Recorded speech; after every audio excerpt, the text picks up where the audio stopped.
Saudara dan saudari, Shalom. Apa kabar Anda hari ini? Harapan saya Anda dalam keadaan sehat dan tidak kekurangan suatu apapun, tentu saja di dalam perlindungan Tuhan kita Yesus Kristus. Amin. Dalam waktu kurang lebih 2 minggu ke depan, umat Katolik akan menerima abu kembali di dahinya dan kita akan diberikan peringatan. Bertobatlah dan percayalah kepada Injil. Hari Rabu Abu, dasar dan makna yang terdapat di balik itu. Itulah yang akan kita bahas kepada kesempatan ini. Nah, saudara-saudara, sebagai umat Katolik kita tahu bahwa hari Rabu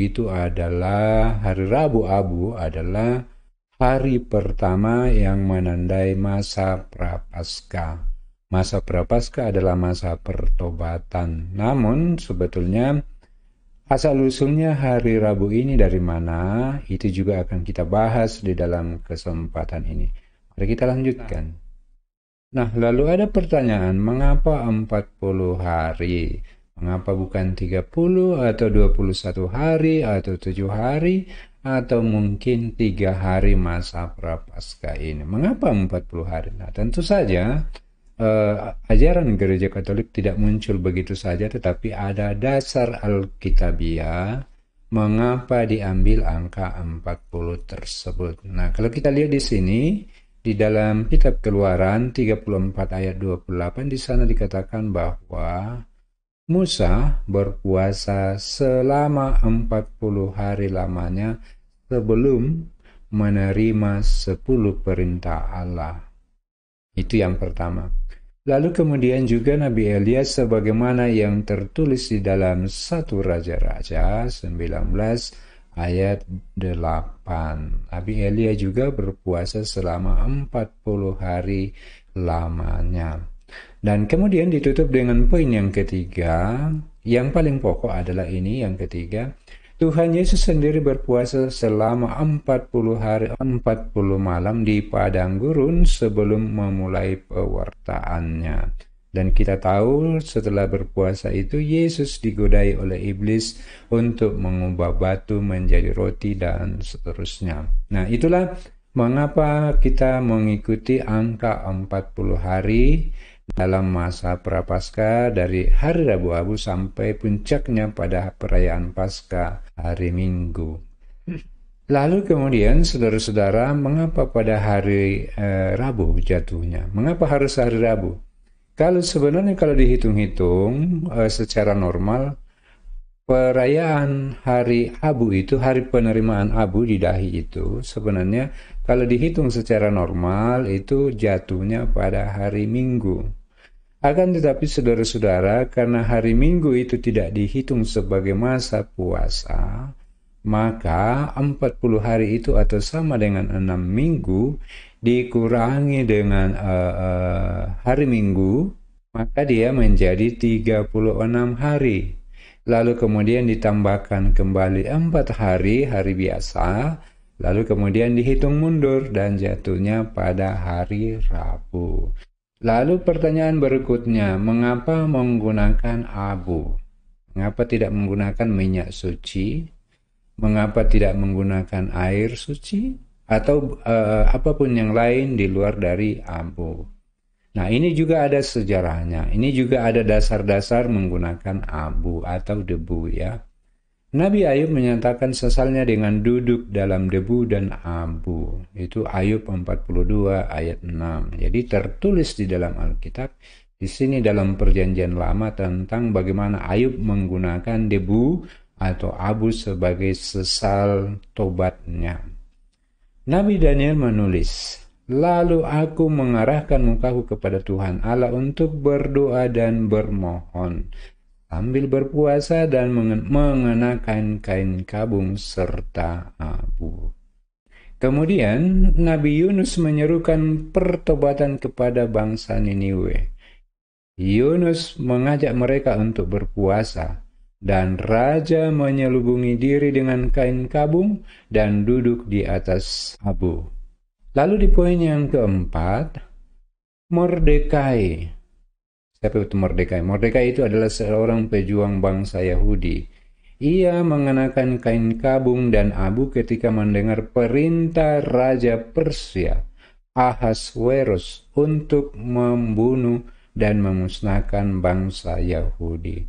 Mordekai mengenakan kain kabung dan abu sebagai tanda berkabung. Lalu kemudian yang terakhir dari sabda Yesus sendiri. Seandainya mukjizat-mukjizat yang telah terjadi di tengah-tengahmu terjadi di Tirus dan Sidon, maka sudah lama orang-orang di situ bertobat dengan memakai pakaian kabung dan abu. Matius 11 ayat 21. Jadi, saudara-saudara, kalau bertanya mengapa menggunakan abu, tentu saja ada dasarnya, dimulai dari kitab suci Perjanjian Lama hingga pada kitab suci Perjanjian Baru, dalam hal ini Matius 11 ayat 21. Abu dari mana yang digunakan? Apakah abu dari sembarang abu, bakar kayu dan seterusnya, atau bakar daun dan seterusnya lalu menjadi abu, lalu kemudian itu dioleskan di dahi atau di kepala? Itu tidak sembarang abu. Nah, saudara-saudara, kalau begitu tidak sembarang abu, lalu dari mana didapatkan? Kita lihat di sini catatannya. Abu yang digunakan pada hari Rabu Abu diambil dengan membakar daun palma yang digunakan pada tahun sebelumnya. Dikumpulkan dari umat ya. Biasanya kan umat diminta untuk mengumpulkan daun palma yang digunakan pada tahun sebelumnya, dikumpulkan di gereja, kemudian dibakar, dan itulah yang menjadi abu untuk menandai dahi setiap umat pada hari Rabu Abu. Nah, mengapa daun palma ini yang digunakan? Bukan yang lain-lain yang digunakan. Mengapa daun ini? Karena pada hari Minggu Palma di Yerusalem itu, rakyat bersukacita, bersukaria, keluar ke jalanan menyambut Yesus yang masuk ke kota Yerusalem dengan melambai-lambaikan daun palma. Mengapa daun palma ini yang digunakan? Umat pada waktu itu merasa riang gembira, tetapi sesungguhnya makna tersembunyi di balik masuknya Yesus ke Yerusalem itu sebetulnya bukan sekedar untuk hanya membuat rakyat bergembira ria, bersukacita, mengeluh-elukan dia, tetapi lebih sebenarnya pada kedatangannya untuk disalibkan, untuk menebus dosa-dosa manusia. Maka dari itu sebenarnya ketika mereka mengeluh-elukan Yesus masuk ke Yerusalem dengan menggunakan daun palma, sesungguhnya hanya sedikit di antara mereka yang menyadari hal ini, bahwa Yesus itu datang tidak sekedar untuk menyenangkan kita, melainkan untuk menebus dosa-dosa manusia. Nah, dengan abu dari daun palma hari Minggu itu, gereja hendak mengingatkan kita agar kita tidak hanya bersukacita atas kedatangan Tuhan Yesus, tetapi bahwa kita juga harus menyesali dosa-dosa kita. Karena dosa-dosa kita lah maka dia datang dan disalibkan, lalu kemudian wafat, lalu kemudian bangkit dari antara orang mati untuk menebus dosa dan kesalahan kita, agar kita tidak dimasukkan ke dalam neraka yang kekal. Jadi itulah sebabnya saudara-saudara, mengapa menggunakan abu dari daun palma yang dibakar yang digunakan pada tahun sebelumnya. Lalu kemudian apa makna penggunaan abu? Makna dari debu ini digunakan adalah sebagai menandakan partikel yang sangat kecil dan sangat rentan bisa tertiup angin. Ini menandakan sebenarnya bahwa kita manusia itu adalah makhluk yang sangat lemah, sangat rentan, dan sangat mudah menjadi hilang dari kehidupan ini. Lalu kemudian manusia berasal dari debu, kemudian ditiupkan nafas kehidupan. Debu itu adalah partikel yang kadang-kadang tidak dianggap orang, diinjak-injak dan letaknya ada di bawah dan kadang-kadang tertiup angin. Seperti itulah gambaran hidup kita sebenarnya. Tetapi saudara-saudara, ketika Allah membentuk debu-debu ini menjadi bentuk manusia, Begitu ditiupkan nafas kehidupan di dalamnya, maka ciptaan yang tadinya dianggap rendah ini diangkat sedemikian rupa oleh Tuhan Allah menjadi makhluk yang sempurna. Jadi harap diingat saudara-saudara, kita ini berasal dari debu yang rendah, tetapi diangkat sedemikian rupa oleh Allah dengan meniupkan napas kehidupan ke dalamnya. Seperti itulah kira-kira makna yang terkandung di dalam penggunaan debu ini. Lalu kemudian akan ditutup, manusia akan kembali menjadi debu. Maka siapakah kita ini? Janganlah kita sombong, karena kita berasal dari debu dan akan kembali menjadi debu.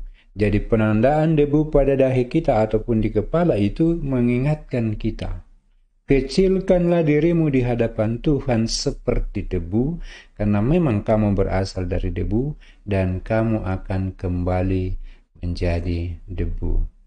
Nah, saudara-saudara, semoga dengan sharing singkat ini kita menjadi lebih siap menyambut masa-masa pertobatan yang ditandai dengan perayaan pada hari Rabu Abu yang akan datang.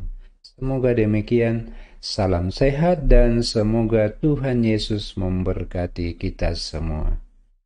Amin.